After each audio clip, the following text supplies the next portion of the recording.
Welcome back to the Dynasty Football Key. What's going on? Hey, appreciate Casey Meyers coming on the show from the FF Dynasty.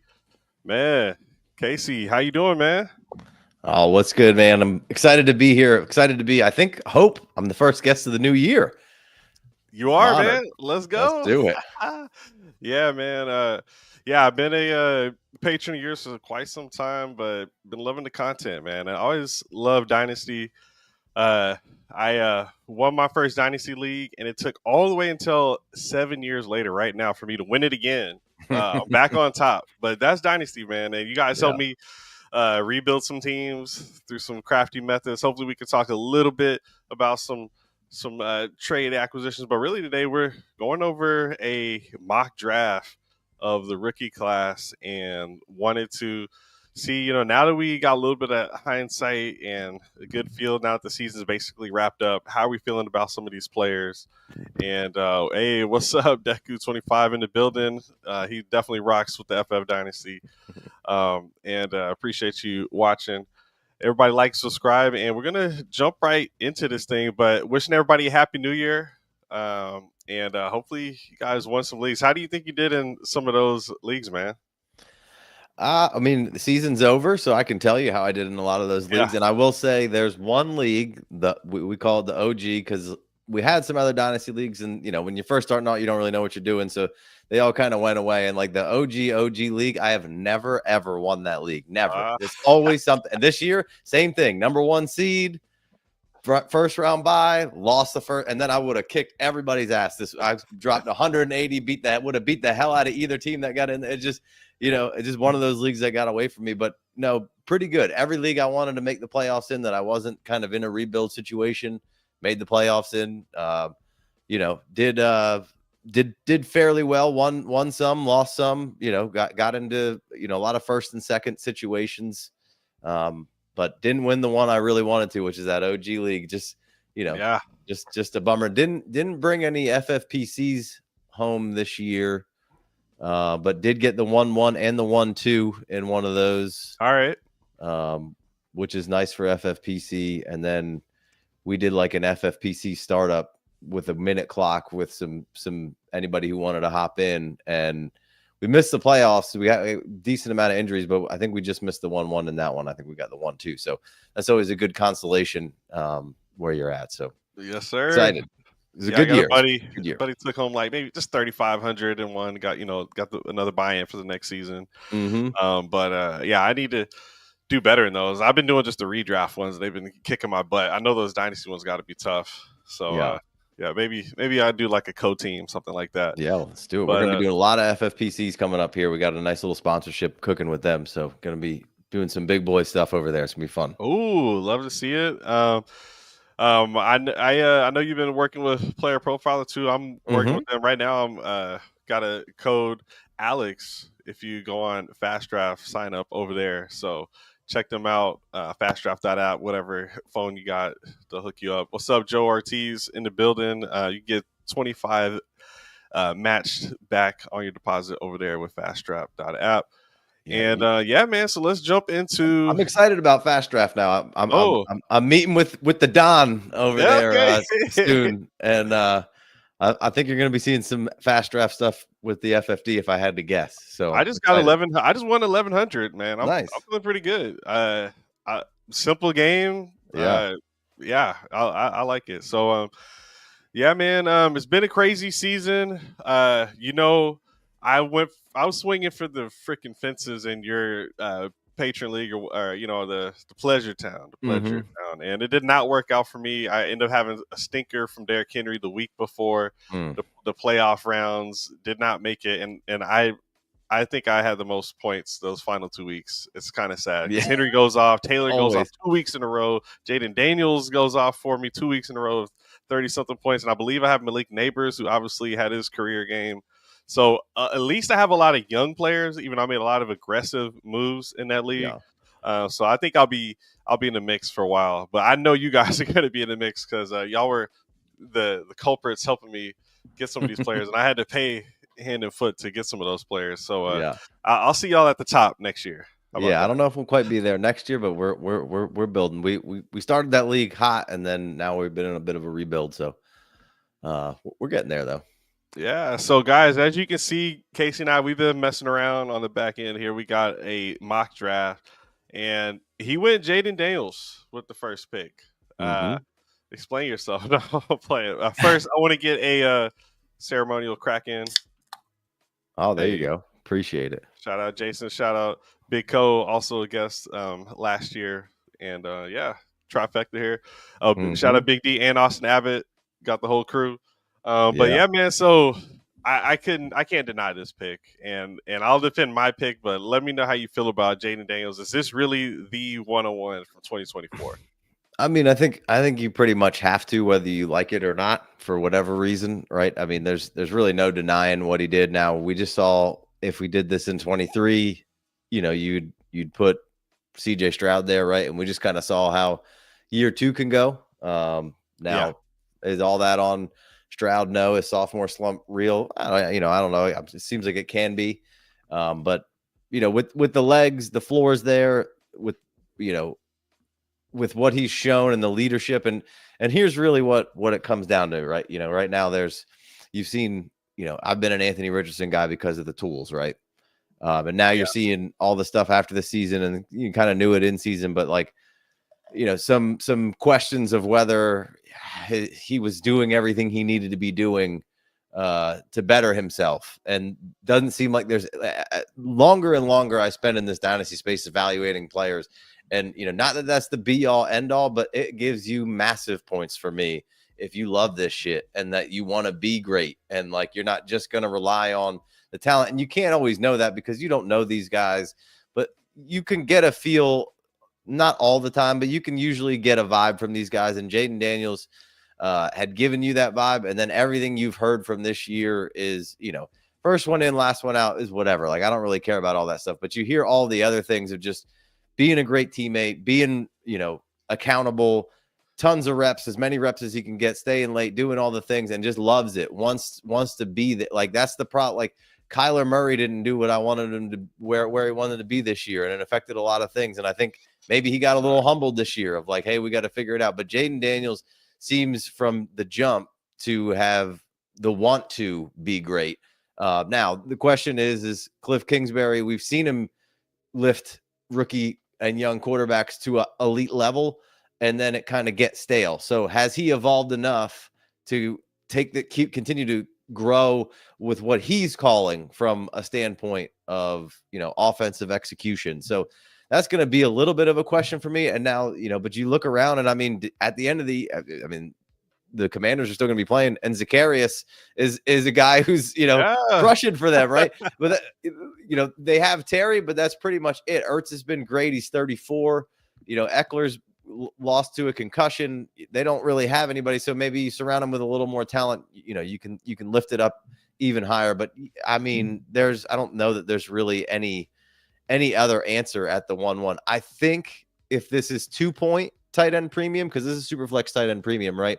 If it's 2-point, I think you can make a case for Brock Bowers here at the 1-1, just because if it's 2 points, then those 2-point guys that are getting reps like Brock Bowers gets are going to score quarterback points in 2-point premium situation. So, but other than that, I think it's Jaden Daniels all day for me.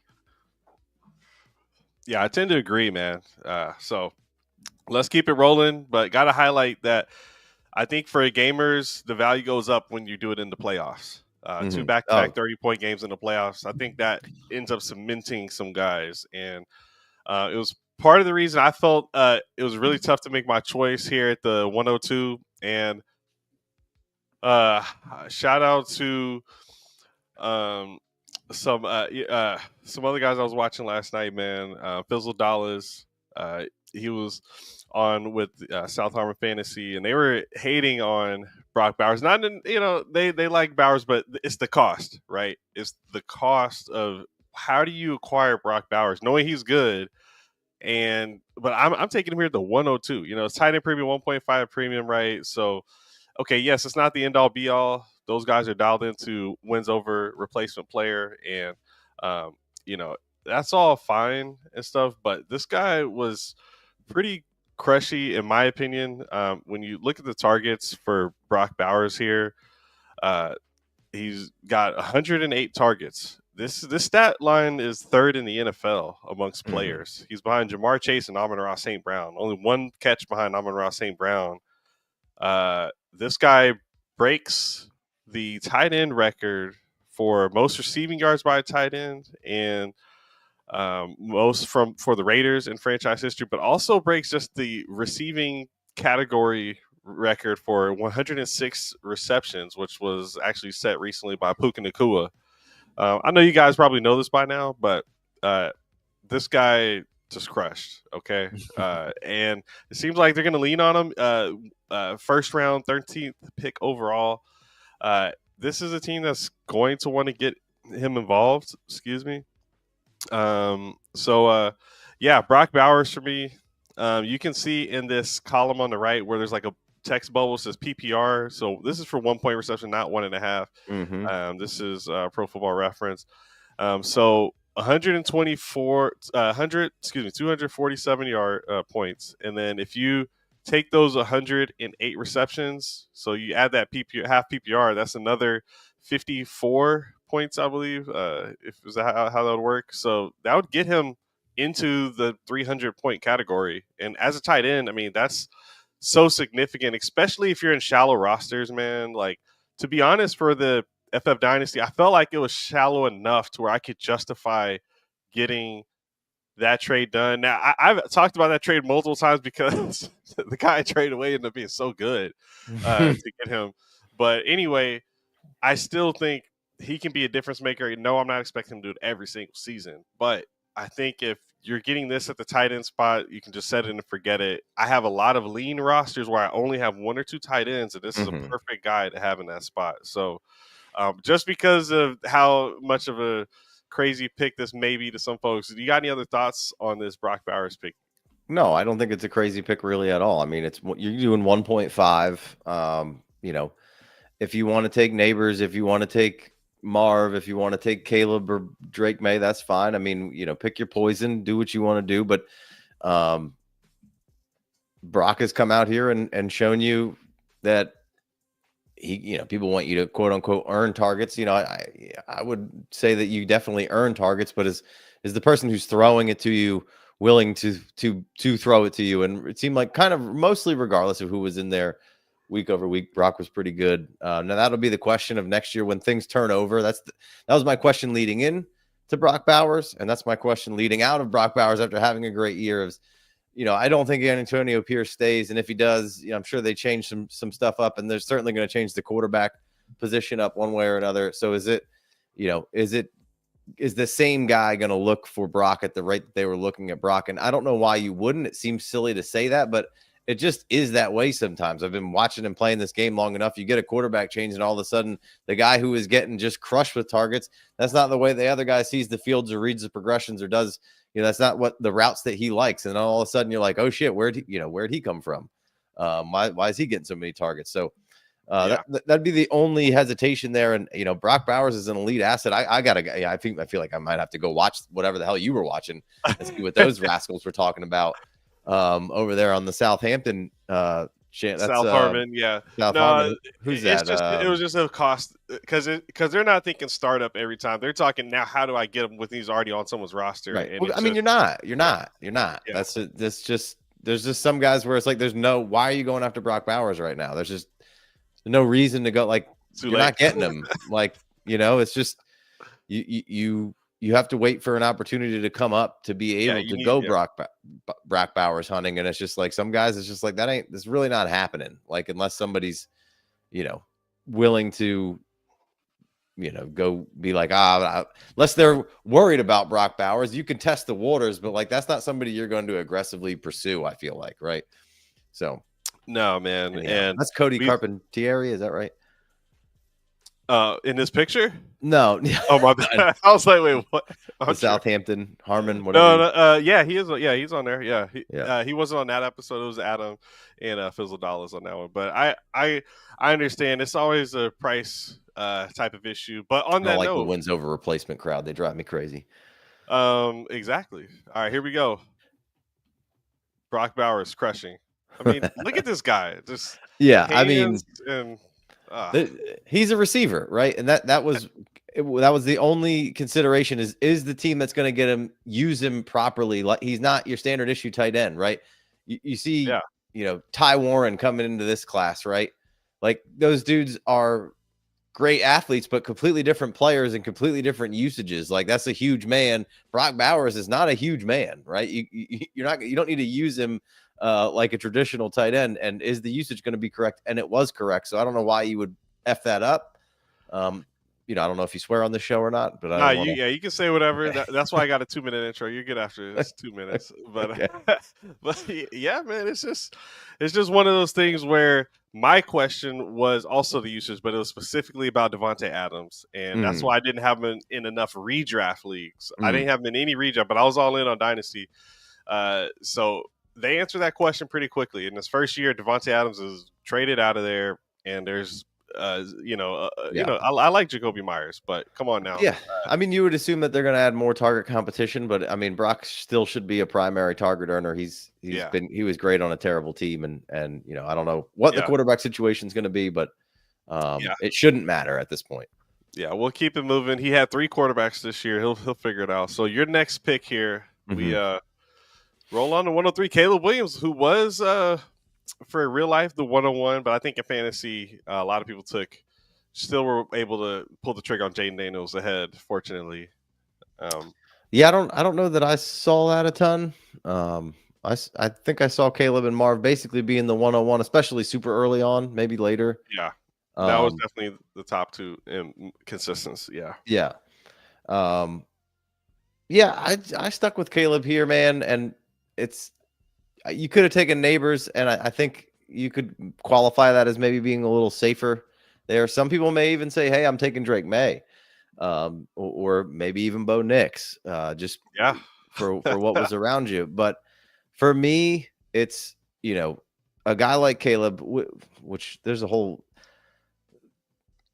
the public perception and love and how good he is. And I feel like that the value, as soon as he's playing well and kind of quiets the crowds a little bit, the value will be super strong. It's staying pretty strong, really, on where Caleb Williams is. It hasn't faded a ton. When you look at the game logs, he's got some big games in there. Like, when you look at the overall stats, the stat lines are all pretty good for a rookie season. Yeah, 19 touchdowns, but only 6 interceptions. That's right. That's actually good. 3,300, well over 3,000 yards throwing the ball.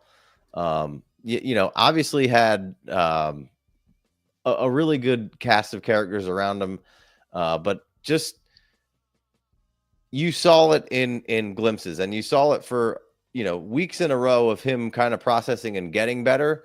I think what you ended up seeing by the end of it, and I think for a whole bunch of different reasons, is one, I want to see him probably throw more interceptions, not because I want to see him make mistakes, but he was never a guy who seemed to be scared to do anything. And I feel like he just was trying to not make mistakes out there, and which led to maybe holding the ball a little longer and not just being out there and being free and letting it rip. I also feel like that came from you were in this system now, and you went from the first guy who was calling plays, who really that was really your drawback coming in. Nobody really wanted Shane Waldron to be calling plays for Caleb Williams in his rookie year. We kind of knew that wasn't great, so that was a bummer. But you like the scenario of players around him. That was fun. And the talent of Caleb Williams. And you saw the talent of Caleb Williams come throughout times of the year. You saw him do some dumb stuff, and he should do some dumb stuff. Look, Jaden Daniels and CJ Stroud are outliers as rookies. That's not the norm, what they're doing and how they're doing it. That's awesome. But it doesn't mean that Caleb Williams is trash. What happens is these guys, and it's the same thing with Marv right now, Marvin Harrison. Everybody thinks he sucks because, BTJ had a great run at the end of the season, and Brian Thomas Jr. and Neighbors had ridiculous success all season long. And it's that doesn't mean Marvin Harrison sucks, and it doesn't mean Marvin Harrison isn't going to be awesome. But those guys just happen to be good, and that was the guy who was touted as being the guy, and Caleb was touted as being the guy. So now people are like, well, he's not any good because he wasn't as good as those guys. And it's like, this isn't the end all be all. This isn't where we're going to end up being, right? Caleb Williams, by all accounts, seems to want to be coached, seems to be very coachable, and has all the intangibles that you can't coach. So those things all add up pretty well for me. And then on top of it, like, I feel like once they moved to Thomas Brown, you saw a couple of games in there where Caleb was operating a little more freer and faster, and they were scheming things pretty well. And then they do the dumbest thing ever, and they make Thomas Brown the head coach. Like, what are you doing? You just put a guy in position to give your quarterback a better chance, and now he seems to be like, all right, this is good. We're doing some quicker stuff. We're getting the ball out. We're running a little bit different concepts. The running game's coming alive a little bit, and then you make that guy the head coach, and you lay all of this responsibility on this guy that doesn't make any sense at all. Like, just make the special teams coach the head coach for now. Like, I get that you want to give Thomas Brown a shine, and that's great and all, but like, you did a disservice to both Thomas Brown and Caleb Williams right there. Like, it didn't help Thomas Brown out at all. Him being the offensive coordinator and helping Caleb Williams, and that being his sole, objective, would have been way better off for Caleb Williams for the rest of the season. Well, I like Caleb Williams. I think he's good. I think he's going to be just fine. Give me Ben Johnson, please, God, over there, and I'll be excited. Yeah, that's the hot name. Cowboys want him. Everybody wants him, but it's tough if you have a lame duck coach, and it's just you're setting yourself up for not developing the guy right. And so I take another highly touted rookie, Malik Neighbors. I work with Fantasy Good Sports to make a just data model on some prospect abilities called the Phenom Finder, and him and the next guy, they were crushing that, as well as a Worthy and those types. But I love Neighbors' production. I also had him in campus in Canton like many years ago, so I was all in on Malik Neighbors. Won some money off of him on my bachelor party while he was still in college. So this is my guy. I love this guy, and for him to start as hot as he did, like the trades that were going around for Neighbors was kind of crazy. Not for me. I already had him. I have him in like every team, but this guy, he peaked very early, got injured, and just really didn't get back there until right at the end of the season, where he just starts going off.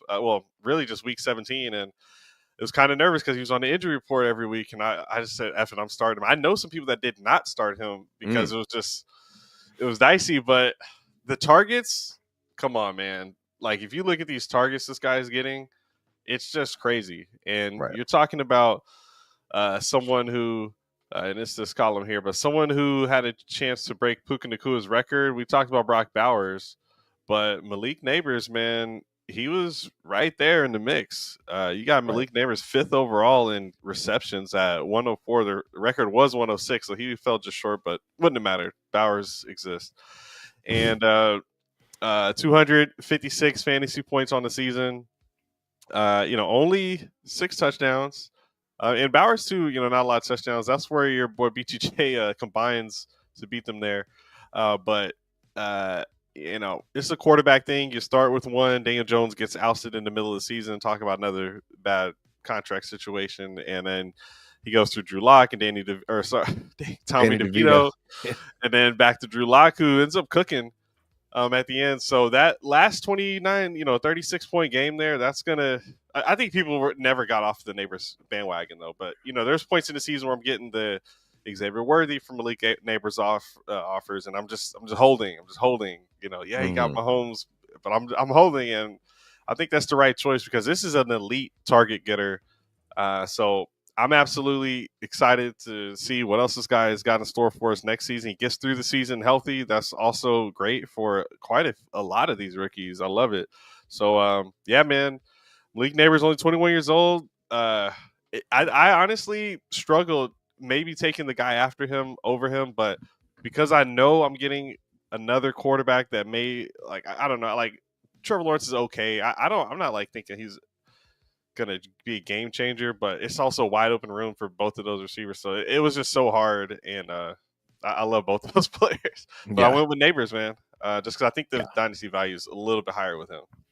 Oh, it's definitely higher. It's for sure higher. It might be This is even as according much to as Player Profiler. They've got rookies listed at, or excuse me, neighbors listed as the number one rookie value wise. I still don't think it can be. There's no way it's this big of a gap here in my mind, but that's if that's what the community thinks, then I have to take him if they're that close. yeah. No, No, I'm not showing my screen. Yeah, I would assume and we just started rebuilding the ADP and doing startups and whatnot, but I mean Neighbors is probably 2 rounds higher still than BTJ, right? oh wow. So at least from the little bit that I've seen so far. So And it's almost a full year younger. I think 9 months younger. yeah, I mean, so yeah, you can't argue with Neighbors there at all. There's no argument for All right, me. all right. And So let us know. Why do you take another receiver over these quarterbacks? well, I took Brian Thomas here mostly because I didn't want to hear from your crowd that I hate Brian Thomas, because my listeners think I hate Brian Thomas, which I don't at all.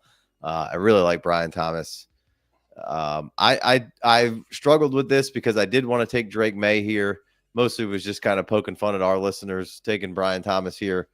But I don't think that you can argue with it. I will say, I'll say this, and I'll say this is the same reason why I'm not ready to just go completely that. I think because of the way he finished, just like Neighbors started, people are like, well, he's Jamar Chase now. And it's just like you said it. You looked at the targets, and then when you go back and you look at Brian Thomas's targets, especially at the end of the year with Mac Jones or whatever, when everybody on that team is injured, and he had some other spots where he got some big time targets, and he will. But like when the Giants bring more people in, because it's just like there's no way you're going to go forward throughout your career with basically Neighbors and nobody else. Brian Thomas, there is other guys. There's Evan Ingram. There's Christian Kirk. I don't know what the Gabe Davis contract is like. And I'm not saying those guys are like obviously guys who are elite, but those, Christian Kirk's had runs with good amount of targets. Evan Ingram has had a ton of targets.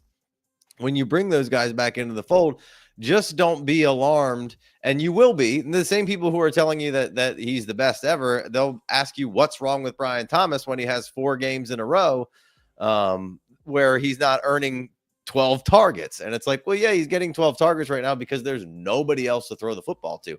And it's True. not that Neighbors and him won't have spurts where they do get great targets, because why wouldn't you target those guys? But like, that's my point is you're just ready to throw those guys up on the shelf and you look at no context. Like, yes, of course they're awesome. But we need to temper expectations just a little bit, because the same people will be crying, why is this guy not any good anymore after 4 games? And there was a chunk in there where Brian Thomas, where we were about to do a show on buy low on Brian Thomas, and then Brian Thomas comes out, has a great game, and then he kind of unrelented from there on out. But no, I think it was a toss up for me between Drake May, Marvin Harrison, and Brian Thomas here. And it really is just like, yeah, I just took Brian Thomas. I feel pretty safe right now with the community's value on him. If we're in a startup, I just probably was in this close to this position. It's I don't have a firm, hard lean any which way. It depends on how my team's breaking down a little bit on who I would take. Maybe gun to my head, I might have reversed this and went May just because it's super flex and it's the quarterback position. Yeah. And how well May's playing without very much help around him.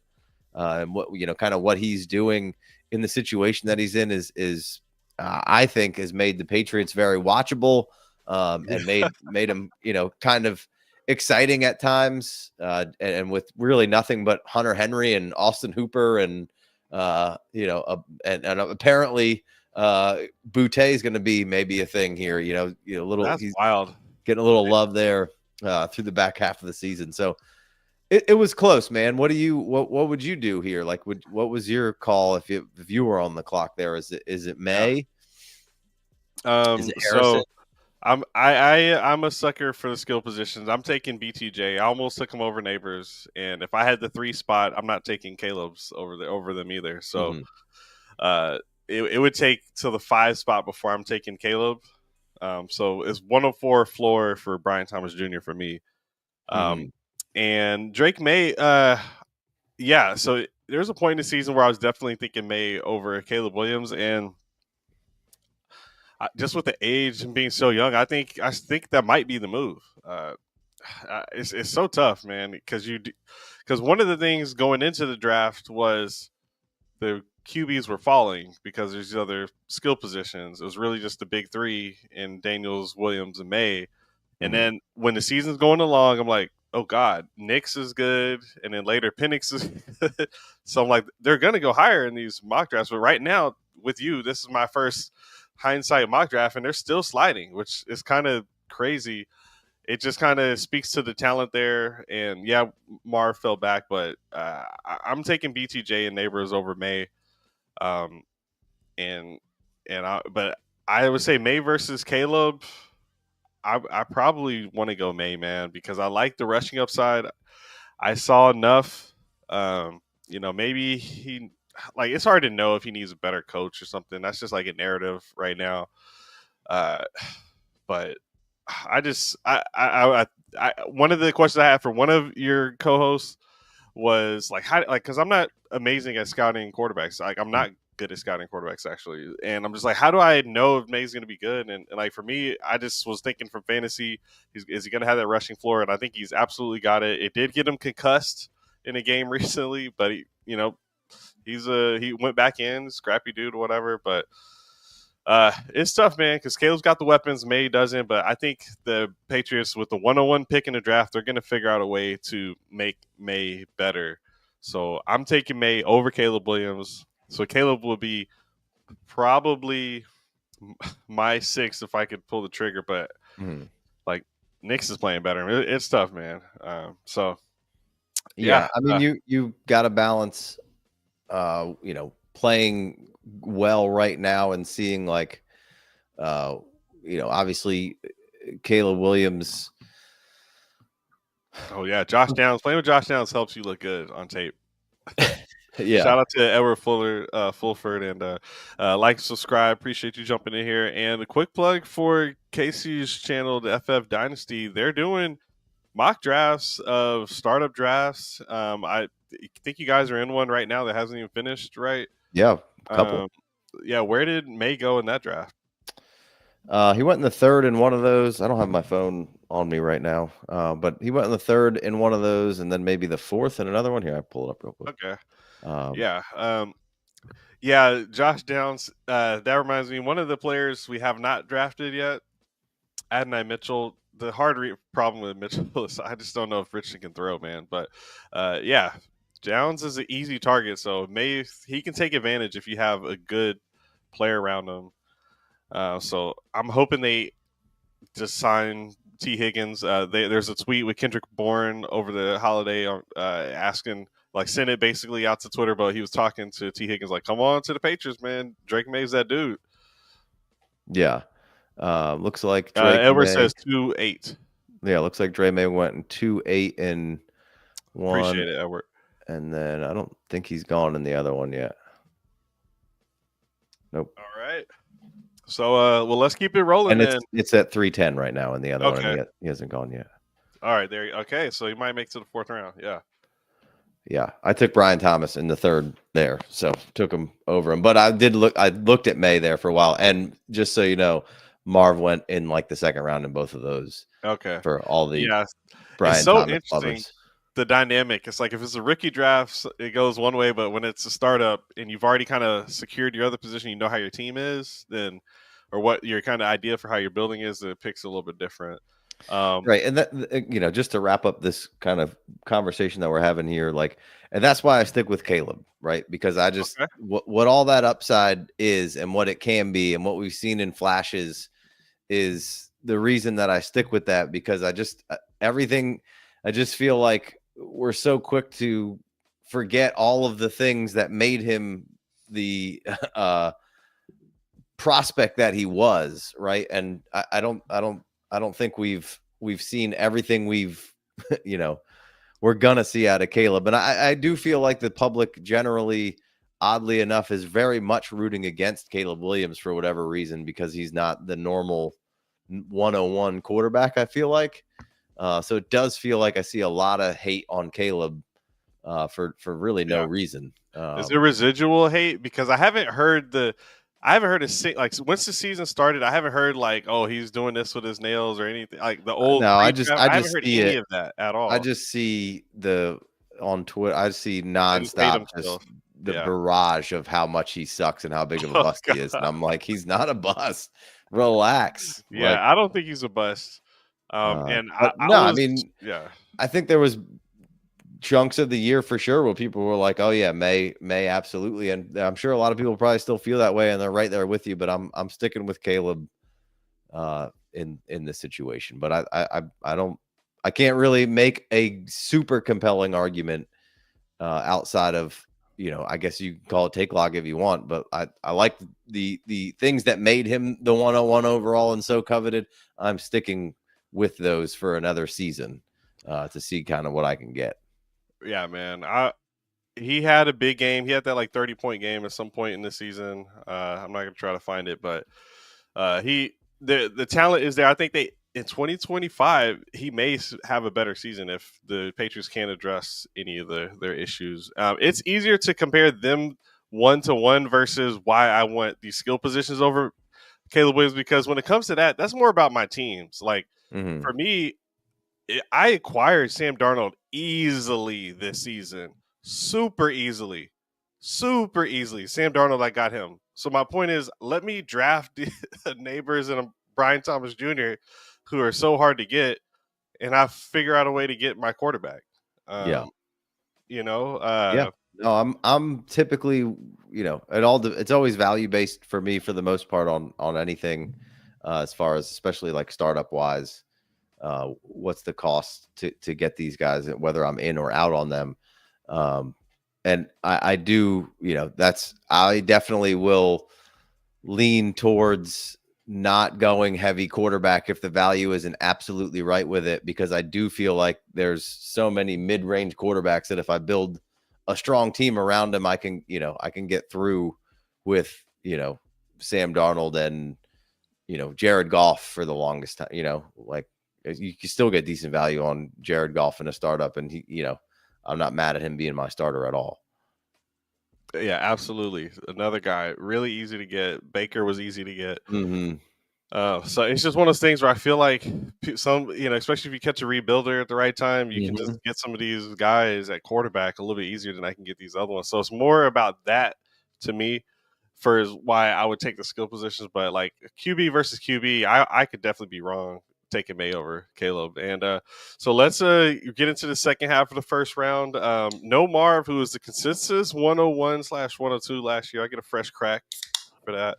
And was this my pick? No, this is your pick, Marv. Mm-hmm. So another guy Yeah, you're gonna stop the slide. yeah, I'm just, I know everybody, again, I kind of talked about it already, because of what Neighbors did and because of Brian Thomas's finish, and what you didn't see consistently from Marv.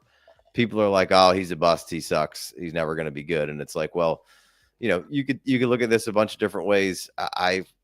It seemed like Kyler at the end of the season, and it's the end of the season and things didn't break as well, maybe was like, hey, me and Marv are going to we're going to live together until we figure this out, because there's no reason that it's not where it needs to be and it's not where it should be.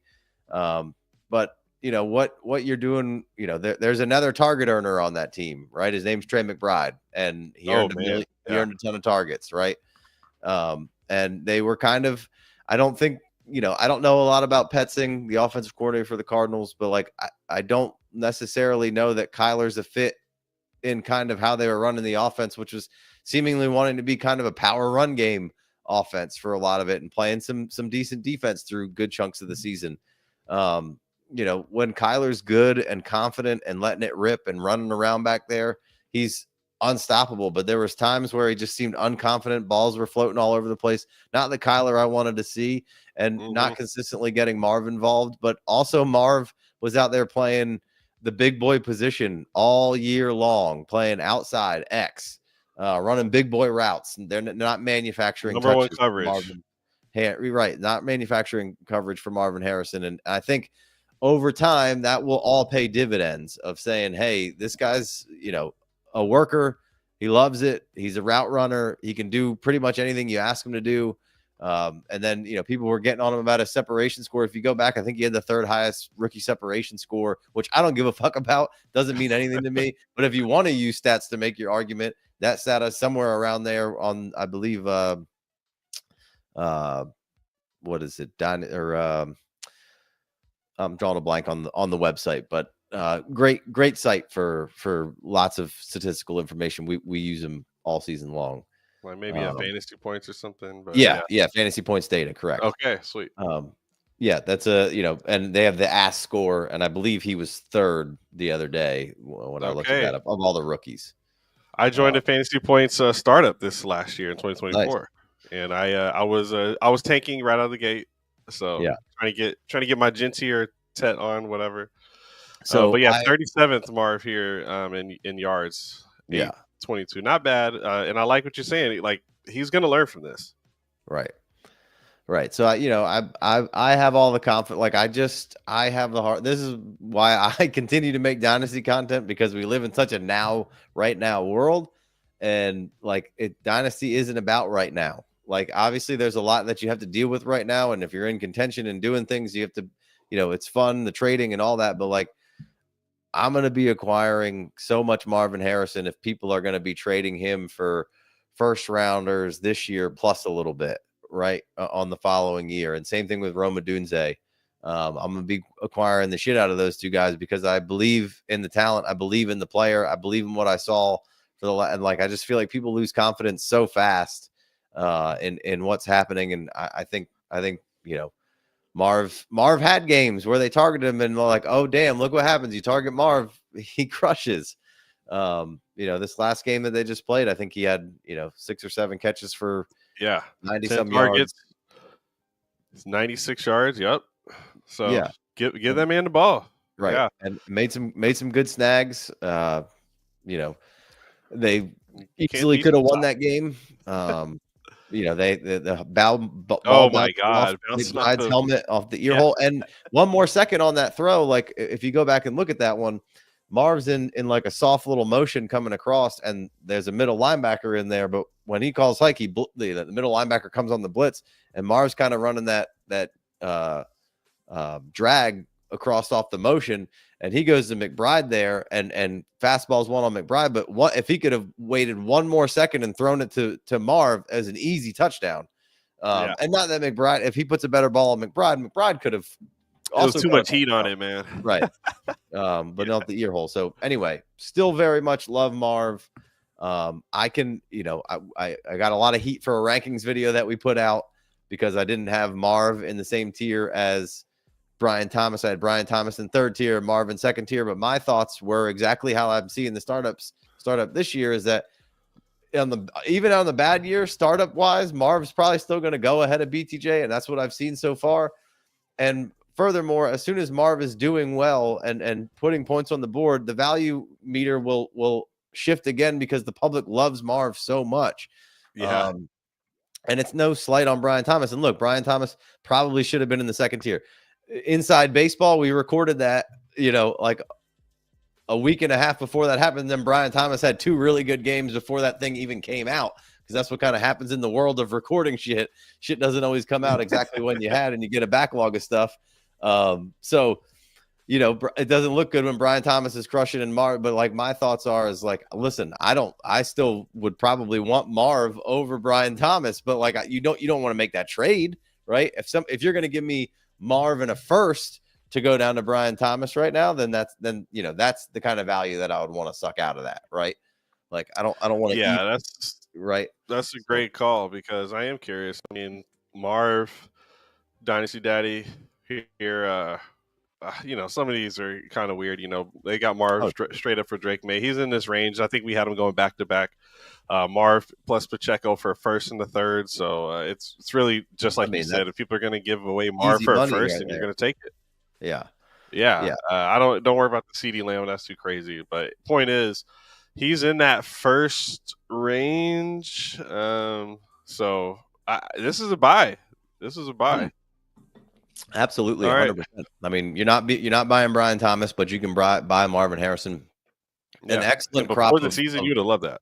Yeah, an excellent crop of wide receivers throughout this class, and even ones that, Xavier Worthy coming up later in this thing that people were just dogging for 3/4 of the year, Yeah.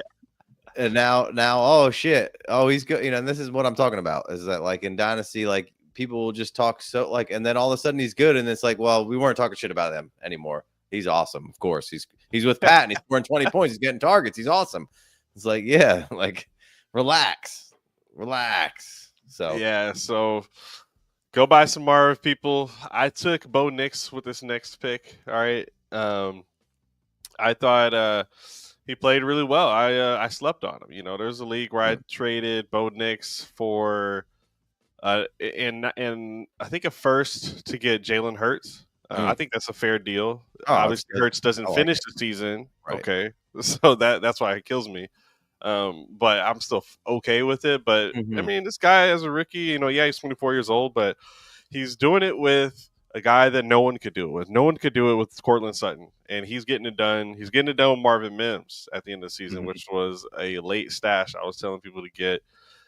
And I'm kind of surprised that even worked out, because it's just no one's really doing anything on the Broncos for years, and he comes out and crushes, keeps what he's been doing in Oregon going. The one thing everyone thought was going to happen was he'd have that connection with Troy Franklin. Maybe next year, we'll see. But Vele stepped up, so it's kind of we're not even worried about the other guy, but still, Nix was elevating guys that people kind of left for dead, and I thought he played well. QB9 on the season, and again in the fantasy playoffs, decent.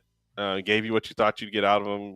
19 points there. So, and a lot of volume, a lot of passing attempts. Look at this, a lot of volume. So it's like you see people late in the season trading for Jameis Winston because the volume's there, because he's getting over 40 pass attempts. And, he's got 1, 2, 3 over 40 pass attempt games here, a lot in 35 range. So I like the upside if he can get just some more touchdowns, maybe get slightly more efficient. But this was, again, I'm glad Penix has started since we were able to do this episode. So that's great, but I'm good with Nix for now. I do like Penix's weapons more, but I'm great with Nix at this spot. Yeah, I mean, you could argue Nix at anywhere from 1-4 to where you took him, right? Yeah, I mean, the legs are there. The what it was always for me was the match of play styles for how Bo Nix succeeded when he went to Oregon, and then what Sean Payton kind of wants to do. And Sean Payton has done a great job with Bo Nix, giving him boots and actions and moving them around and getting them on the move, and giving them easy stuff. The things that May and Caleb, we haven't seen them get, was a lot of easy, not just making it easy on them to do things, and really, playing to their style. But Sean Payton that's what he does. And we didn't quite see it with Russell, and now Bo and him seem to be a good match. And I would assume they'll add somebody else, and the run game, they'll use it, but they're kind of an extension of a run game with short, quick passes, a bunch of little short checkdowns, paper cuts. So Bo Nix for sure. I like it. I can't argue with it at all. Yeah. All right. I appreciate everybody in the chat. Dynasty QB8 for Jamie Parag. So yeah. I don't know if that's too high low. Or not. Too low for a UNC homer, they says. Yeah, I don't know. Yeah, if he gets taken, draft type of keep dreaming, but that'd be awesome. Okay, we'll keep rolling Penix. So so can I just quickly ask? All right, not gonna say where does this rank, but is this a great draft class or not? Yeah, of course. Yeah, God, like quarterback wise, quarterbacks kidding me. Quarterback wise, it looks awesome, and we'll see in 2 or 3 years how it all pans out, because these guys could go up and down. We haven't seen JJ McCarthy. When we will see JJ McCarthy, we have no idea. He was my least favorite out of any of these guys, probably, but I liked the landing spot a lot, so gave him some love. And look at what happened with Sam Darnold. But yeah, now we're finally seeing Penix. That's why I took it 109 here. And, I like the weapons. I like the situation. If, the broadcast, from the last week of Collinsworth getting excited. But what they were pointing out was that they were doing some things that Atlanta hadn't been doing all year. And just like we were talking about with Bo Nix was, moving the pocket, getting some boot action, play action, kind of moving around, which they didn't really have the option with Kirk doing that, especially coming off the Achilles. Kirk seemed to have run out of gas coming back from that injury, and Penix has given them, a much needed boost here. And a second game just looks comfortable out there. And, the thing that I was, if you've been messing with us, big Penix supporter for a lot of the season. Mostly because celebrating draft night. Yeah, I loved where his accuracy was and where the arm strength was, and I did think that there was underrated mobility there, and I think you've seen that just from going from Kirk to him is obviously a step up in anybody's mobility, but like you've seen him be moving around and being mobile, and he was more mobile before the 2 knee injuries. Penix, that is. But I think you've seen the display of arm strength. Maybe he can bring the corpse of Kyle Pitts back. So yeah, I took Penix here. Roma Dunze was knocking on my door, and I really wanted to take Roma Dunze.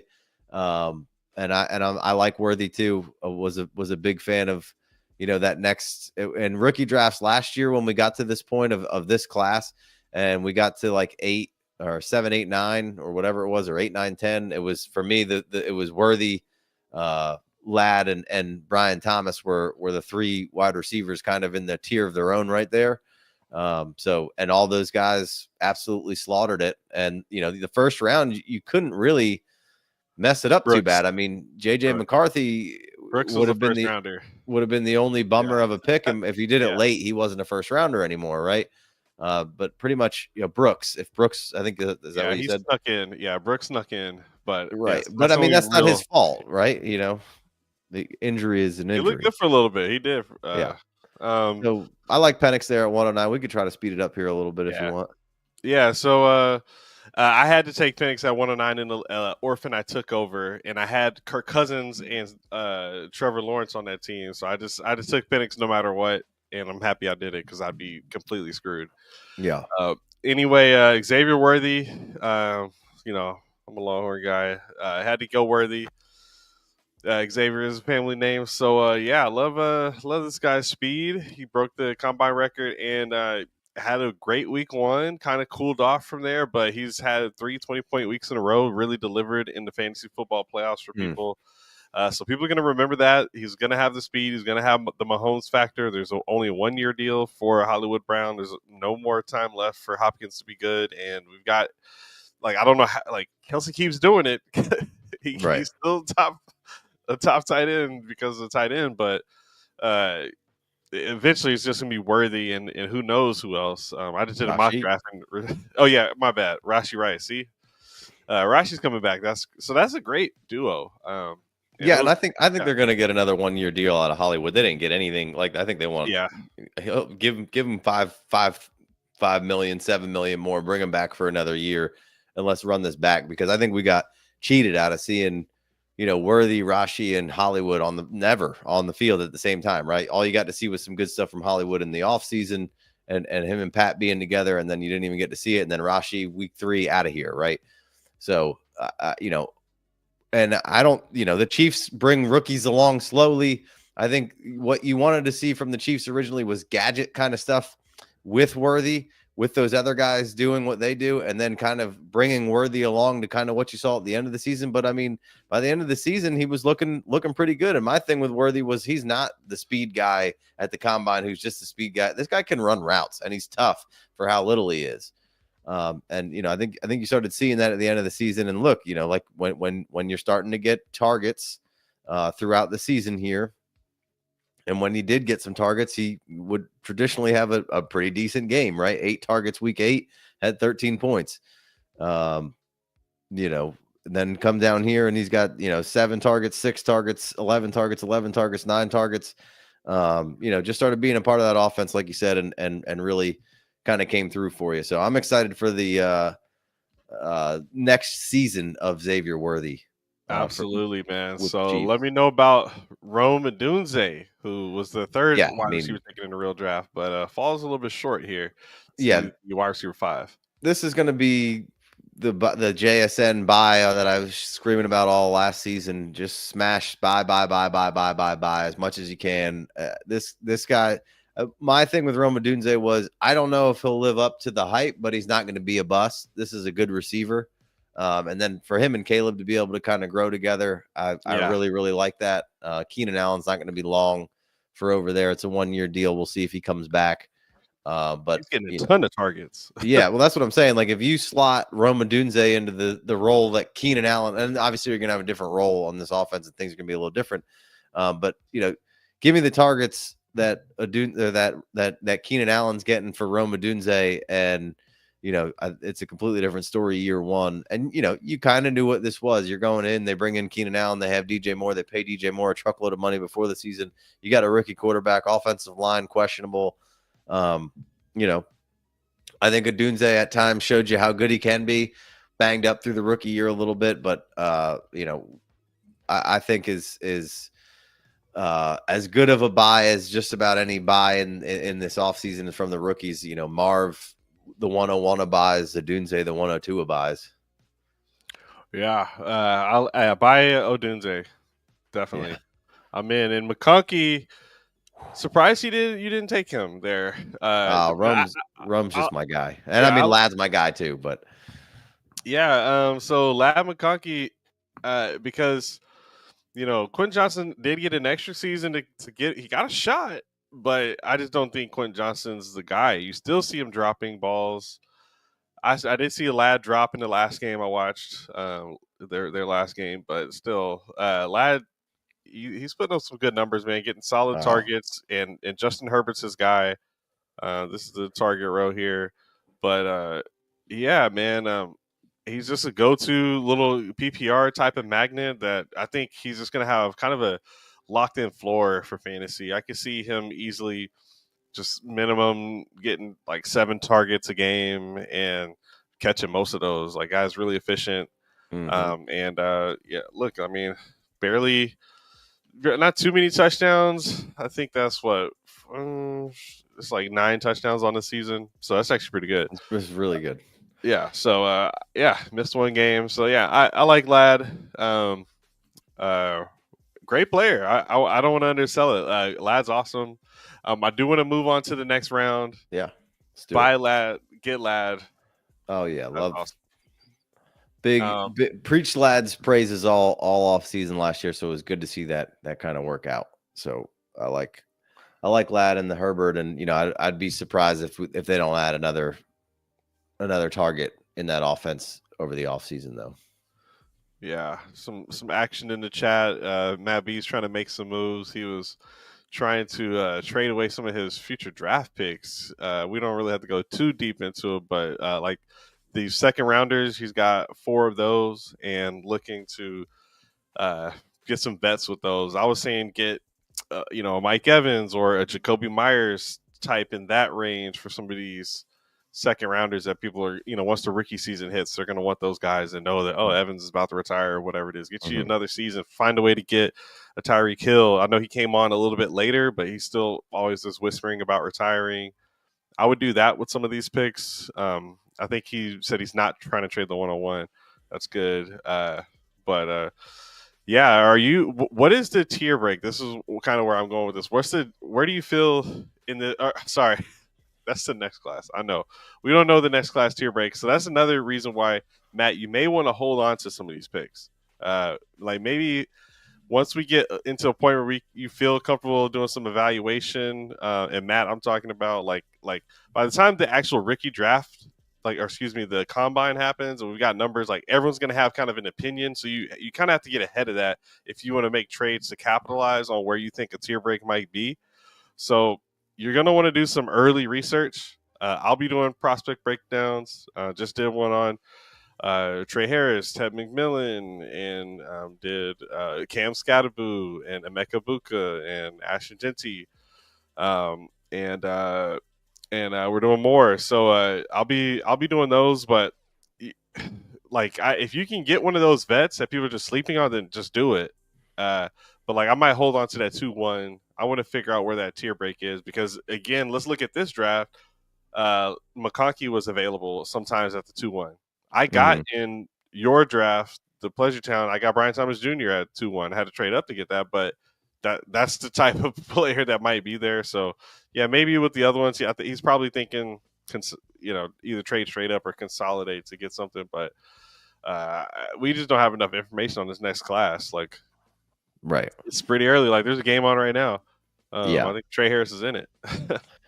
Yeah. I mean, you can always use 2-8, 2-9, 2-12 to kind of move up in that draft and move around and pair it with other things like, 2-8 and 209 to the 109 to move up to the, try to get in back, how much does it take to get, again, I don't know where I'm going to feel that I want to be, maybe I want to be at 106, 109. So, maybe I can figure out how to get, Luther Burden and, it's not a lean draft. It's not a great quarterback draft, but it's a really heavy running back draft. So maybe 212 might be a little, where that those back 3-2s, you might want to focus on trying to move those up. But like I'm not confident on anything just yet. But like there's like 6 or 8 running backs that people are going to be really excited about. Yeah, they'll be happy to give you a aging receiver for the chance at a running back or whatever. Right. Like, you'll be able to get something. Yeah. So how it almost works every draft cycle is everyone loves all these guys, and then at some point this class stinks, and then you get back to, oh yeah, this class is pretty good. And the last 3 classes, every single time in the offseason, they get to a point where, oh, this class stinks. There's no depth, and then it's like you're into the 3rd round, and there's still good players being drafted. So, and last question before we get into the second round. When it comes to the injured guys, you mentioned Rashee Rice. Here he's talking about an Ayuk. I think I clicked the wrong person here, but point is, are you willing to trade for these injured guys, knowing that their value is going to shoot back up? Yeah, I mean, that's if I'm in a rebuild situation, that's one thing I'm always doing. I'm always trying to buy. Here's a DJ Moore for Ayuk. I mean, Moore's a good player. That's pretty neutral for me. I don't feel one type of way either way. Yeah. I might maybe get a year difference in those two potentially. To Ayuk to Moore. All right, let's get into it. This is one of my favorite picks you made in the draft, and I was like, "Gosh, what am I doing? What? Like, it's hard to. I can't. I'm standing on Lad over Bucky. Okay, but yeah. God, why'd you have to take Bucky, man? Obviously that's I'd probably take Lad still over Bucky. Bucky was been again great to end the season. I think I saw a tweet today, was averaged like over the last 340 scrimmage yards for Buck. So you got to like that. You have to worry about maybe Liam Cohen being snatched up in this coaching cycle here, which you've now gone through 2 coordinators. If you're the Buccaneers, it's that could concern you a little bit. But I think Bucky's excellent, and I would certainly group him into this tier 1 class or the round 1 of this kind of class here. There's obviously not enough slots in the round 1, but I group him up with all those guys we were just kind of discussing. Well, should I have taken Lad or should I have taken Buck? And I mean, I think that's a good problem to have, and this class was light on running backs, and we kind of knew it. That's why Brooks got pushed up into where he was, but everything else was pretty good. So Bucky ended up in a really good situation and really exploited it at the end of the year. I thought, great value in the 3rd round of drafts, but this was a really easy pick. I felt like this back half of 10, 11, 12, 1, those picks all felt pretty easy to find, a really good player. Yeah, Jamie nailed it. Bucky was such a great value in the mid to late 3rd round of rookie drafts. He really was. On my birthday, I have a Bucky Irving thumbnail, I believe, and I remember loving the tape. And I let the combine get to me. I'm not gonna lie. I let the combine numbers get in the way of me drafting him on more teams. And when I was seeing the numbers he's putting up in season, I was like, wait, is this real? Like, this guy is just the starter. Like, see ya, Rashad White. Like, in no Yeah. time, it's over for Rashad White. Uh, as far as Bucky Irvin's concerned, and yeah, man, great running back, and first running back that we're taking here last year it was Jonathan Brooks, and it's pretty crazy to see, and also no running backs in the first round is all that's pretty rare, and I think in the pre-draft process, people didn't want to accept that. We knew we all had this like biased opinion that was probably a down running back class. Well, like versus the other talent that was there, it probably was the case. Hmm. Bucky's still great. That's awesome. We end up with 2 day 1 starters basically, in Bucky Irving and Tyron Tracy. We can say Jonathan Brooks would have been there, but it is what it is. Yeah. But definitely 3 guys. 2 guys that are likely to be the starters in 2025, which is awesome to see. So Yeah. great pick by you. You sniped me. And I did not want to make this next pick because I was kind of waiting to see when was JJ McCarthy going to go. And honestly, this is about where he was going in drafts last year. I think he might have gone to 109 range or something like that. It just depends. But for me, it just comes down to it comes down to 2 things: my pre-draft evaluation, and also Joshua Dobbs, freaking Nick Mullins, Sam Darnold. These guys are balling out in the Vikings offense. I don't know what it is. You can say Darnold always had it in him, but he didn't do it ever until right now. And yes, I know Darnold actually had a good 4 game stretch with Christian McCaffrey while McCaffrey was healthy with the Carolina Panthers. I know all these things. It doesn't matter. This Vikings team is great. You got Justin Jefferson, you got Jordan Addison, who's great. You got T.J. Hawkinson, and they'll figure out running back when Aaron Jones moves on. Doesn't matter. I love this situation and the coaching. I think they're actually going to win Coach of the Year probably.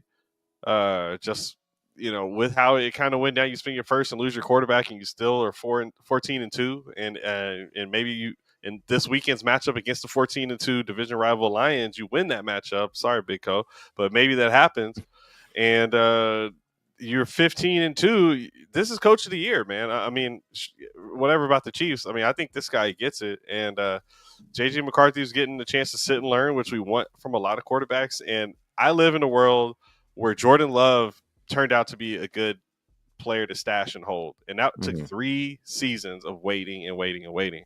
So for me, Yeah. I'm in on JJ McCarthy, just the long hold. At a 2-2, I think I can handle waiting that long, man. It's kind of brutal. And you pull the trigger on another player that I didn't have the same patience to wait on. But I really felt like McCarthy also had the legs, and yes, he got injured, but he had the fastest 3 cone time there at the combine. Like, we'll see how he gets health wise. I know he had 2 surgeries, but I'm just taking the upside at quarterback and Superflex here. Yeah. Yeah, no, I mean, you got to take him at some point. You like the situation that he's in. Obviously, not the injury situation, but the opportunity that could be in front of him. So I like the thought process there. All right, so you So get another starting running back here. mhm. Good for you, man. And this Yeah, guy was basically day 1 starter. yeah, no, I mean, some people got him on the biggest sell list here. I just feel like the Giants have too many issues to really get too crazy with the running back situation. And he was good this year. Singletary's good. They don't need to good for what they have going on. They don't need to address that situation. And I feel like, from where they were last year dealing away Saquon, I feel like they know that they don't need to spend a lot of money on a running back or a lot of capital on a running back right now. They got other holes to fill. So I think Tracy will be around, and Tracy had a nice season. So 2-3 here. This was really between. I really, really, really wanted to take Jalen McMillan here because that's Oh my yeah, guy. But it felt like Tracy was just too locked into a role, kind of moving forward, where McMillan, if Godwin comes back and Evans stays around, that McMillan could get kind of placated back into the background a little bit from the nice run that we're seeing right now from Jalen McMillan. So I like Jalen McMillan's long-term outlook because he's showing that at the end of the season here that he can play, kind of as we suspected a little bit. But I had to go with Tracy here. yeah, I like the pick. 51 targets on the season, 36 catches, 277 yards in the air with 780 on the ground. So over 1,000 yards from scrimmage this season. Same for Bucky Irving. I meant to pull this up earlier. Bucky 45 catches on 47 targets. Very efficient. God, this guy is so good. All right, so we're moving on. McMillan. So we all love looking at this team. Washington had 3 receivers that were in the draft and the quarterback. So McMillan was the guy that was regarded as a potential leader in that locker room back then. I know that Polk was considered that as well, but McMillan had some injuries, so just couldn't really be that leader on the field all the time. But McMillan, after the Godwin injury, he got injured himself, right? So we didn't get the immediate breakout when the breakout looked obvious, but on player profile, we kept saying he was a must, trade for a guy, and he ends up cooking late in the season, getting a bunch of targets. And if Godwin doesn't come back, and maybe he does, right? Like try to do a farewell with Mike Evans' farewell tour season, something like that. But still, I like the talent here, and I thought it was. My mind was almost looking at a different player, but when I saw okay, he's getting minimum 5 catches a game, whereas my next pick only had 5 catches once all season in Keon Coleman. So I was like, I just got to go with McMillan at this point. Yeah, I like it. I mean, that was my pick, debating on the pick before, so I'm not mad at it. Love it. All right, so Ricky Pearsall, we've got a blow-up game. Your Niners. Yeah, 205. I mean, you gotta. We'll see how the offseason, but nice game this past game. League winner. Has had a few games throughout the seasons. Obviously had some crazy stuff happen to him in the offseason. But looking like he'll have be able to be a part and have a role kind of moving forward. We're getting to the point where it's into the backup running back range right now, and then there's a couple other guys, and I took Pearsall just because hey, Debo leaves, I think he can come in there and be there 2 or 3, and him, Jennings, and Ayuk be the starting 3 for San Fran, and I like Ricky showing that he can play out there. So absolutely, year 2, I think it'll just keep getting better. We'll see how much, but there should be opportunity. And Keon Coleman, I think the same thing. Mark Cooper, it's just, whether it's the in-season trade or not, maybe he's losing it a little bit, because I've seen him get in-season traded to other teams, and he was fine. And Cooper doesn't really seem to have it anymore. So after this little IR stint, you see him kind of take a little bit of time to get back. But last game, getting 7 targets, not as efficient on those, but did have 3 catches that were, he got 90 yards. What was that? 27 yards on. He just got a touchdown. I don't know. He's attached to Josh Allen, who's about to win the MVP here. I think it's Khalil Shakir, who I like, and Keon Coleman next season as the guys. Curtis Samuel will be gone. I think Mark Cooper might be gone, and maybe Matt Collins as well. So I think he's a part of their future. Just waiting to see more. Not overly impressed, but this is, in my opinion, where a tier break was. After Keon Coleman, I think Keon Coleman was the last guy where I was like, I feel comfortable that he's going to have a role and trade value that I'm good with. Yeah, I mean, I'd probably go all the way back to McMillan with a tier break, and then I'd say Pearsall, Coleman, are all guys that I like with upside, but I'm not sure long term where the role will be. But Keon and Leggett have a better opportunity maybe next year to have a big role. But I took Xavier Leggett next, and just again, he's got an opportunity to have a big role with Carolina, kind of moving forward into his second year. He's had some injuries throughout the season, but he's also flashed here and there of what he can be. So a couple of near misses to have some bigger games. I love the guy. Could certainly just have his own stream constantly, and I would watch that because he is fascinating to listen to and watch, and I think he's hilarious. If you haven't, oh my god, yeah. If you haven't watched anything Xavier Leggett's doing, I could just watch him talk about his day, and I think it would be excellent. This guy's hilarious. If him and Keon Coleman had a podcast, I think it would be there you go. excellent. So this is the podcast tier. Got you. Yeah. Yeah. So yeah, Um, I'm going Leggett there. And then, I think obviously Brooks is hurt, but then there's, this wasn't a great running back class, and we're about to get into it here, but like there is a whole bunch of guys in the back half of this thing that I'm excited to have, and I'm going to be drafting the shit out of them come startup season here. So oh yeah. you got one more kind of in between there if you want to go for it. Yeah, man, and we'll speed through this. Big D joined the chat. What's up, Big D? One of my first guests on the show. Appreciate you, man. And we're hearing McVay RBs. He's taking Rome over BTJ. I'm not. I can't believe you said that, but gotta He likes respect. the Huskies. Yeah. Oh yeah. Right. We're okay. I don't know what's trolling Roman Wilson better than McMillan, but uh, anyway, I will take his teammate. Jatavian Sanders was getting a ton of targets before he Yeah. got injured, and I'm aware that they also like their other tight end, Tommy Trimble. He's gotten some looks as well. They finally moved completely on from the Ian Thomas phase as far as like actually using him, but they keep resigning that guy. I never understood why. But Sanders was getting a ton of targets as a rookie.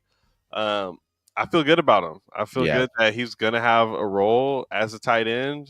So a late tight end and tight end premium, I'm good with it. I'll be You know, smashing a bunch of Sanders in yeah, startups for sure. Tight end premium, and we saw Otten get a ton of usage with Canales last that's year. right. Yeah. And so we kind of started to see it at a point, and then he got kind of hurt. So I like that. I love that pick. That's a great pick right there. All right, and then now we're into the running back run here, and Yeah. we saw kind of in a rare spot a Chuba Hubbard get an in-season contract, a Alvin Kamara get an in-season contract, and also James Conner got an in-season contract. But then he ends up ending the season injured, which we have been waiting on all year. But Benson, regardless, Connor every single season has had an injury. The streak almost got snapped last year or in 2024, but it didn't. So I like the Benson pick. Yeah. I mean, I just took we're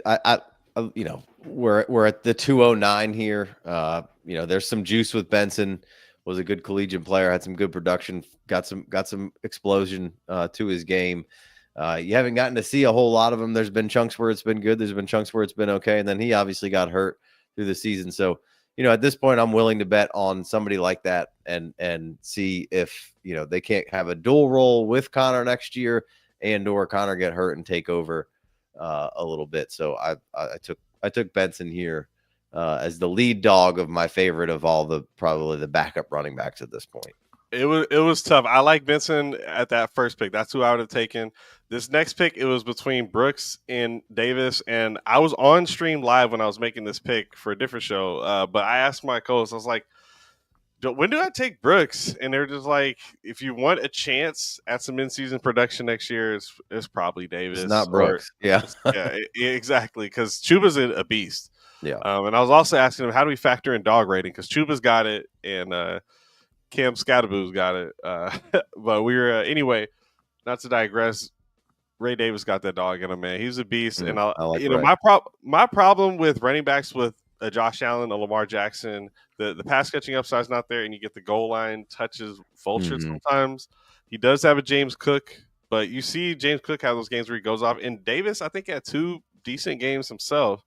So I like Ray Davis, older guy. Now he's 25, which is crazy, but I'm good with it. I'll take a Ray Davis, in some spot starts here and there. That's all I'm really expecting out of these guys. Like Brooks, he may have longer term upside, but with the injury, at this point, I don't want the injuries from my running back. So, Ray Davis there.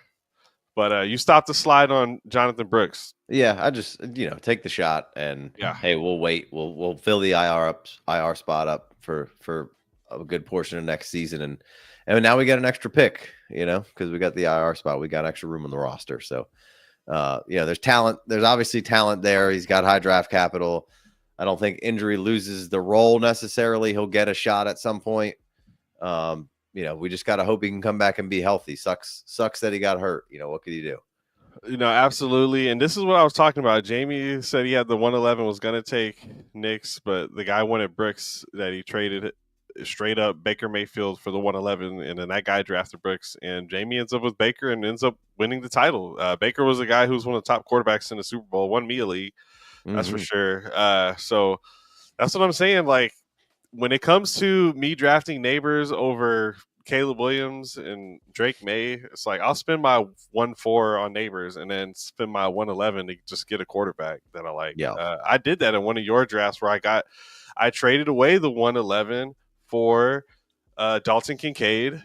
The guy wanted Dalton. I drafted Kincaid, and then he immediately, it was the last fast. He immediately trades and sends me an offer. Hey, here's Jordan Love. This is before Jordan Love started. It was the season he was about to start.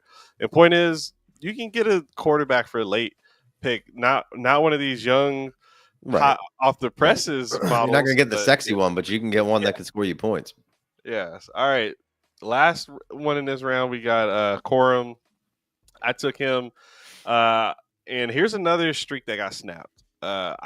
Every season since Todd Gurley, there's been a different starting running back who's gone off for the Rams, and it's the first time that a guy's gone back to back since that Gurley, and it was Kyron Williams. This guy balled out again. Always good. So Corum's sitting there on the shelf. Yeah. So I'm just back to it again next year. Same plan. Just hope he gets a shot. But I would think got no problem. They might resign. I think they might resign Kyron. So my suspicion is that maybe they don't want to spend any money on a running back because they got him one time and put him in a bad position for a second. Yeah. So maybe they got Corum just to wait. If we get an injury, we got a good backup. We could take some off of Kyron here and there, but Kyron's so damn good and nobody wants to give him his due because that he sucked at the combine. And so they're still just, everybody just wants him to be replaced. And I think Corum's a good player. But people just thought that he was going to immediately come in and take it from Kyron Williams. And Bo, the Rams are so good with Kyron Williams on the field. Sean McVay knows exactly what he has in him. He's the battery that runs that ship. So, he might run that into the ground and then it's going to be Corum's turn. But as long as Kyron's around and healthy, Corum's not going to be a viable option. But at this point, for sure, I think Corum is right in this range without a doubt. And I think he's a good player. So, wait for Stafford to hang it up or whatever, and maybe cut too. Corum's a better version of Kyron. Maybe you have no idea. Like, obviously, McVay doesn't think so. So, we'll see in a year or two. We're not gonna go. I like Corum. Yeah, let's fire off some more guys here. Like, just as far as like the next couple of guys that would come off the board, and then some guys that you like. So we don't necessarily need to go in order, but Theo Johnson was a guy who I was kind of thinking about.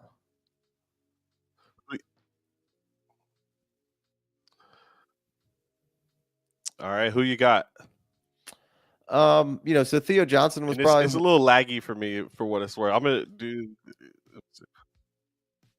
Okay. Theo Johnson, Marshawn Lloyd were guys right next in the queue, and then Ben Sinnott. Oh, were the top three up next for me.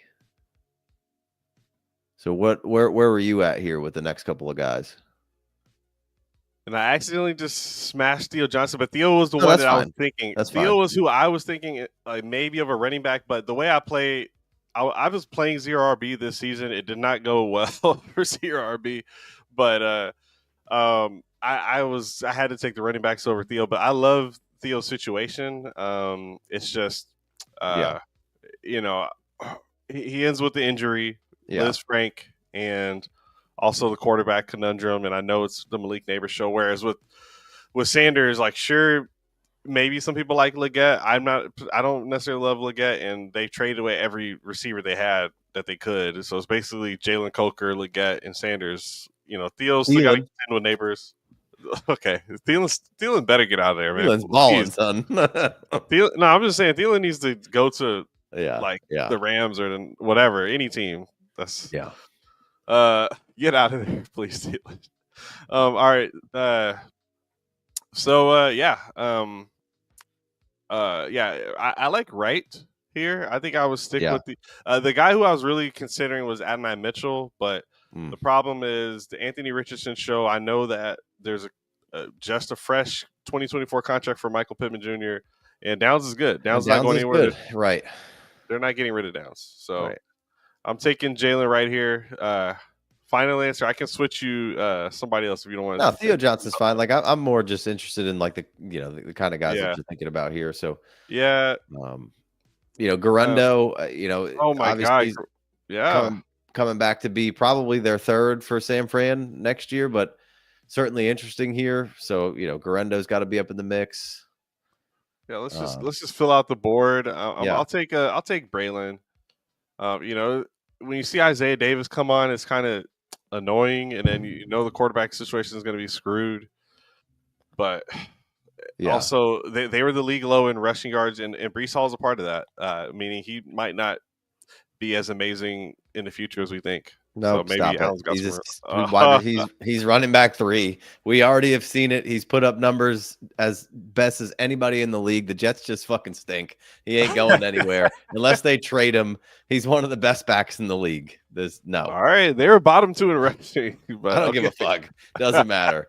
Like they suck. They're bottom 2 and fucking they suck. They're terrible. Well, what you're saying is Brees is balling out on a bottom 2 teams, so that means if they're any better, he's just probably way better for fantasy. I mean, he was good last year and they were terrible, and he was really good for chunks of the season this year, and then it just fell apart. Bye, Brees, guys. Absolutely. Deals combine was elite. Yeah. I'll probably take Marshawn Lloyd here next or Guerendo, either one. Well, you already put Guerendo on there, I'll give you Marshawn Lloyd. I'll not take Guerendo. I'll give you Lloyd. No, that's here. Fine. Yeah. I didn't realize it's a Guerendo. That's fine. We'll get Lloyd. Yeah. I like Marshawn Lloyd still. That's good. I think there's just I'll just wasn't an elite running back class, but all of these guys back here, Braylon Allen looked good. Guerendo's looked good. Wright really hadn't gotten a chance to do anything. Ray Davis has looked really good. So Corum, we think could be really good. So there's a lot of guys here that you should still be stacking on the bottom of teams that can be super freaking useful, man. They just might not be the stars that that the elite running backs in the NFL are right now. But some of these guys have a really good shot and a really good profile to, when they get a shot, to really take a hold of it. So there's some really fun ones on the back half here. Yeah, I think so, man. I don't think Gus Edwards is the answer.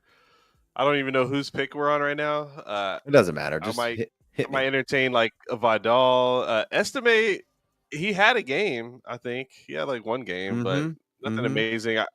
There's just so many teams where, for me, with the running back thing, it's kind of twofold. It's like, who's going to get wiped out by the NFL draft if we do believe it's stacked? But then also, it might not matter because if you're the one running back away injury-wise, I still want you on my team. Yeah.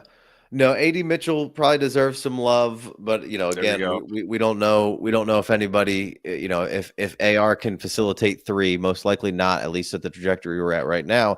But then when we get on to the next kind of set of wide receivers, and I might take some of these wide receivers that I'm going to talk about right here over some of those backup running backs. But, once I get into that like 13th, 15th round in startups, I'm going to be hammering these backup running backs. But Malik Washington, Jermaine Burton, and Whittington are 3 of the low end wide receivers that I really like. Malik Washington's coming along for Miami.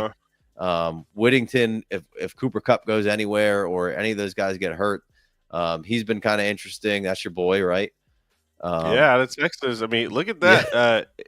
If Kupp is done in 2 seasons, Whittington, he's going to be there. Like, we understand part of it is Stafford is just, he's that guy. But I like that. Don't you that's the whole point of this draft, is don't let these guys that we know are good slip through the cracks anymore. Yeah. Go, and you can still, these are attainable players. And I would probably move Sinnott way up this board. We saw Jaden Daniels be willing to target the tight end, and it was Zach Ertz. Zach Ertz just kept Sinnott off the field. He's a rookie, but we also saw Zach Ertz keep Trey McBride off the field, and how good has Trey McBride been, right? So I'm not saying Sinnott's Trey McBride by any stretch of the imagination. I'm just saying I like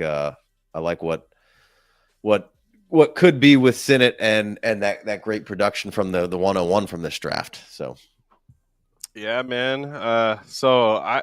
It's like in the third, because it's one of those things where people are always asking in the third round, like, am I just trading these picks for the 2026 or 2025, 26 class, the next class in the future, or some veteran or whatever? And I mean, honestly, yeah. If I can get like a aging starter, then you would have wanted to have done that in this class. But still, there is some upside with Waddle out, like you said. Malik Washington got a little burn. Maybe with T. Higgins out, Jermaine Burton. I think he got bench one game, maybe for it's not just having his act together. But right, you kind of knew that going in, and that's why it was a later round pick, and he's got a little bit of he probably needs to get his shit together a little bit, but there's some talent there. So and T. Higgins is leaving most likely because it's a poverty franchise in Cincinnati. So I like yeah, that. Big D says Coker, Roman Wilson for Yeah, sure. I haven't really gotten to yeah. see any of them, but Jalen Polk. You yeah, I bet. mean Polk, you gotta throw in here because I think he can rebound a little bit. That's a good receiver. I'd probably put Polk up in this third round as well and remove some of those other dudes, but just kind of give you an idea of the guys left. And I still like a lot of these guys. Just because they didn't come out and crush year one doesn't mean that they're dead. And be smart with your selections and grab certain ones, but in your startups, these are the kind of guys late that I want to take the shots on that are still young, and if they get some burn and some run and some shine, that people will be excited about them, and their value will jump pretty quickly. And that's kind of what you want on the back end of things. Absolutely. Yeah, we never got to see Malachi Corey. This is the guy who the staff was saying wasn't mature enough that I was trying to think of. So yeah, it's one of those things. Did Luke McCaffrey do anything for you? No, What about not really. Spencer Rattler? We've gotten some starts. I think I'm done. I don't think he's. I don't I know. think I'm good on Spencer Rattler. Yeah. So it's Lob didn't do it. Eric All. That guy was good. Yeah, Yeah. and ACL. And AJ Barner is good. AJ I think, Barner, but I have a problem Stover. with Seahawks. Seahawks they just don't do it right with the tight ends. They're not even using Fant. I know he's been banged up, but I would Uh, take Stover over. Stover. We haven't really seen any Lob. He got to start though. Like now they've moved on to Abdullah and Sincere McCormick. Like no, Lob did. Lob got beat out by everyone possible. Yeah, I mean they're trying to save their jobs right now. Yeah. Um. Yeah, man. Amir Oh yeah, AJ Abdullah's a Barnes. I was looking for. Um. Yeah, because it's just so tough. I always wonder like how deep a draft class really is. And yes, we know guys are falling, right? So like Garindo at last year was I in mean, this you still range. have Corley, Franklin, and Baker on here. All those guys could be good, you Yeah, know. yeah. With Knicks, new quarterback, these guys on the Jets, maybe Tez they just Walker's got a touchdown last week. Jacob Cowing could eventually be all right. I liked him a decent amount. Um, so yeah, I mean, you get into these later rounds and you can find some diamonds in the rough, but the third round over the last couple of years has been very lucrative and valuable, and there's been Oh, some really good whoa, players Jalen coming out of Coker. there. My bad. Sorry, guys. Yeah, Jalen Coker, baby. Sorry, guys. I made a huge mistake. I'm taking Jalen Coker probably over Burton. He's Let's the get last guy in Burton my out of here. queue. Give me Coker. Oh boy. Yeah, that guy's nice. Yeah, you're not doing that. No, I'll take I mean, Burton. maybe. Yeah. Okay. Okay. I'll take Burton for sure. I like Coker. He was the last guy in my queue from when we were doing this draft earlier. But I'll leave no, it be. I'll leave it be. But I have no problem, no issue with Coker at all. give me Coker over like a Corley. Thanks. I mean, you But you yeah, could man. easily. Probably over all these tight ends also. Uh, But yeah, it's Coker was a nice surprise. He's. Let me just real quick. You know, I mean, I know he got injured, but 110-yard game, Oh yeah, 78-yard game. Thielen's going to be out of there. You know, yeah. they traded away Deontay, traded away who the other guy? To the Cowboys, Mingo. Mm-hmm. Somebody got to catch the ball. I mean, they're going to draft some wide receivers, right? When maybe pay some in free Yeah, agency. they better. They got it. They got to help out Bryce Young, but Yeah, Bryce Young is the reason why Caleb Williams. Why I definitely believe you, man. You know, you just got to let Dynasty play out. yeah. A Oh, little for sure. bit, you know. Oh, for sure. So I will. We're not going to finish this. I'm gonna just let the computer finish it, but I don't think there's any like major. Is there some guy that's? I'm just making sure there's no one that just balled out that I'm forgetting about. Not really. I don't think Yeah. so. Cool. Well, let the computer finish this out for us. Oh. Yeah, I know that one's on you. I'll just get your boy Luke McCaffrey. Oh, Unless sure. there's a Niner here. No, I give you Jake Cowling. Boom. Let's go. Boom. And I will take I like Cowing. Flournoy. Take Flournoy for the Cowboys. Sure. All right. So Milton. guys, I appreciate everyone. Wiley got hurt. Yeah. Yeah, I thought that was gonna be the fight in the future, but it looked like maybe Noah Gray took that spot. So looks like Sleeper has some new emojis, and I also noticed this season they got rid of the like battling emojis in the app. That was probably for the best.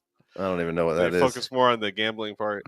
Yeah, it was some dumb feature they have. But Flournoy's a beast, Jamie says. Love Flournoy. Appreciate you guys, and Casey, appreciate you, man. Yeah. It's 2025, quarter century in to this century, and a lot has changed. But let's have fun with this one, man. I think it's gonna be an awesome draft cycle to scout. Yeah. Let me know if you find that let me know who QB3 is when you figure that out. Oof. Milrow would declare today, but let me know who QB3 is. I need to know. Maybe Milrow. I don't know, but I don't want him. I want him in the second round. Yeah. I don't want that guy anywhere near. I like the tight ends in this draft. Oh God, yeah, I did a mock draft for the Cowboys earlier today, and I got like Luke Lachey, I think in the 5th round. Like I think it was a broken draft. I don't know what happened. Yeah, but anyway, yeah, he used to be like number one consistent in like Tyler Warren. These other guys, Colson Leveland popped up. So I'll take it. Yeah, it's pretty loaded class. Tight end, running back. Well, not in this order, but yeah, running back, tight end. I would say receiver may be light, but I need to look at like the guy named Ao. I forgot how to say his name, but he's getting a lot of buzz. There's like 5 or 6 right now that are probably locked into being decent, and then as the cycle goes on, I think they'll probably be more, right. You got Burden, Trey Harris, Tet, Igbuka. Yep. And then Ao, I just can't say his name. Yeah, the dude from Stanford. Yeah, I think so. Eric Wyo or Eric something or other. I don't know. Yeah, that's the guy. I just don't know how to pronounce it. So there's some guys, no doubt. But it'd be interesting to see a heavy running back class and if it actually lives up to the hype. I think you for sure got 5 or 6 that are going to be highly touted here. I mean, I don't know if there's any way around it. Yeah, Genty had a little hiccup in the bowl game this weekend. No, he didn't. Two fumbles, man. He had fumbles. Okay, sure. He could have had his shoes tied together that whole game and ran backwards. I don't give a fuck. No, it's good. First of all, it's good that he's not just breaking off for 70-yard runs and he's actually having to navigate some tougher lines. Like I like that. I mean, he's completely outmatched at every phase and every turn of like. Let's not pretend like Penn State wasn't like one of the best defenses in the country and allowed 200-yard rushers the entire season. Like, it's a ridiculous defense right there, and they were really no match for Boise. And really, I thought the game was a little better than I thought it was going to be. This end score maybe wasn't indicative to where it was. And I think that as it settled in, it wasn't too bad. And like anybody, this is what happens. And you mentioned it at some point, and you were kind of talking about it, and I'm sorry, we'll get out of here. Those playoff games for NFL guys, how people get excited because in week 17 or whatever, this guy did that. But like those standalone games with college football players is the biggest joke in the world when people come out and tell you how they feel about a guy after those. Like, Bo, last year, Penix was the number one quarterback overall over everybody after that Texas game. And the next game, he stunk. And it was just like, this was crazy. This is the dumbest bunch of it. Like, what do we forget about? The 60 other games my guy played? Like, they're like, oh, well, Genty sucks now because he didn't like, so we just forget about all the other games. It doesn't make any sense at all to me. Like that's just like, it can be a benefit and you should take it into consideration, but don't let it be the end all be all because this is the first time that the nation watched these particular players. No, I did a film breakdown the week before that game. I was just saying, let the record show that in today's mock draft, I drafted Ashton Genty and Cam Scatterboo for in the 5th round because the mock drafts haven't updated yet. And we're saying you got Scatterboo RB1. I don't know if he's yeah, well, that's how it works. Scatterboo crushed it, so of course he's RB1, right? I mean, he's Taysom Hill now, right? Yeah, he just dominated on a national stage, so of course he's better than Genty. And I'm not saying he's not decent, but Genty's been absolutely absurd all year long. And I'm pretty sure we've seen some bad games on overmatched players. Bijan versus Alabama. How was that good? I don't know. There's been some games where these good players go up against good teams and they get bottled up. Like it's all right. Like that's okay. Yeah, man. Well, I'm excited. Casey was talking to me about maybe linking up with some maybe some Patreon show content or whatever in off season. Maybe we'll break some prospects down. We'll see. Yeah. But I appreciate everyone for jumping in today, liking, subscribing, starting the year off right. Wasn't that good against cool, man. Cool. Yeah. He was so outmatched. It was wild. Oh man. Yeah, I want to draft some of those Penn State players on defense. They're pretty good. So, Casey, you can find him with the FF Dynasty on Twitter at the FF Dynasty, on YouTube, doing some great stuff over there. And you got to check out the Patreon, man. They're doing some great stuff over there and in the Discord. They got mock drafts, not just the rookie drafts, startups, and they're in rotation. They're doing it to collect some ADP data. Oh God, that totally reminds me. I meant to show kind of where guys were at before. I know I mentioned that to you, and I just now remember that. So we're not going to do that, but that's okay. I think everyone knows that we never get the draft perfect. Okay. Yeah, of course not. Of course not. This is all. If we did, I wouldn't be talking to any of you guys. I would just keep it my secret. If I had all the answers, but you'd be a lot more FFPCs. Yeah, you wouldn't even know who I was. I'd be a dark shadow. Yeah. But we're having fun. It's never that serious, man. That's the thing that we all need to take away is I might be talking shit to whomever, but like it's never that serious. We're talking about fantasy football here, man. We're just trying to have some fun opinions, and try to bring some levity and obviously help people out along the way. I've been playing a while, so it's always fun, and always appreciate you having me on. And we'll definitely link up through some off-season stuff, talking some prospects or something. Yes, sir. Well, appreciate it, man. Thank you so much. That means a lot. And this is an awesome start to the year, man. First guest of the year. Let's go. This is the record? Did I break the record? First guest? No, time. Oh, time. Yeah, this is my longest show. There we go. That's what I was shooting for. You said Austin Abbott had 90 minutes. I was like, I could do 90 minutes. I was standing on my head. All right. 145 in. Dylan Gabriel, I don't know if he's declaring or not, but I think he is. He put his I did a mock draft and he went in the second round. We'll see what happens. But yeah, people like winners in the NFL. The boy said he's too short. Oh my god, man! I had one of my co-hosts said Cam Scattaboo was too short, and he's 2 inches taller than Genty, and I'm like, what are you talking about? Like, Maurice Jones-Drew was short, but if you can run a 4.3 something, they don't care. Yeah, Scattaboo looks like he gets taller when he sits down. We got a wide ass. Yeah. All right, y'all. Well, good night and good luck this year. All right. Yeah. Happy New Year. All And right, we'll y'all. catch you guys in the next video.